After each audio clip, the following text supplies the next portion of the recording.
قومی اسمبلی کے اجلاس کے دوران حکومت اور اپوزیشن ارکان کے درمیان ہنگامہ آرائی ہو گئی۔ اپوزیشن نے شور شرابہ کیا، نعرے بازی کی۔ وفاقی وزیر احسن اقبال بانی پی ٹی آئی پر برس پڑے۔ کہا کہ بانی P T I A N R O کی بھیک نہ مانگیں، عدالت میں بے گناہی ثابت کریں۔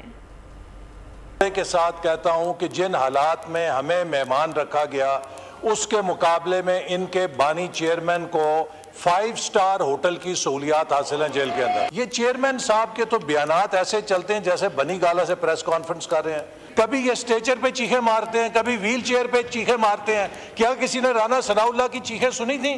کیا کسی نے خواجہ سعد رفیق کی چیخیں سنی تھیں؟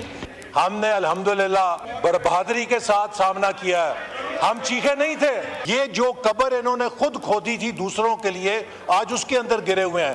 ہم نے اپنے مقدمے پاکستان کے ایوانوں میں لڑے تھے، تو اگر آپ سمجھتے ہیں کہ زیادتی ہو رہی ہے تو جائیے عدالتوں میں بے گناہی ثابت کریں۔ جب آپ سے کہا جاتا ہے رسیدیں دکھائیں، آپ کی چیخیں نکلتی ہیں۔ واضح کرنا چاہتا ہوں کہ آپ کے لیڈر کو این آر او نہیں ملے گا۔ سبسکرائب کریں اور بیل دبائیں تاکہ کوئی خبر رہ نہ جائے۔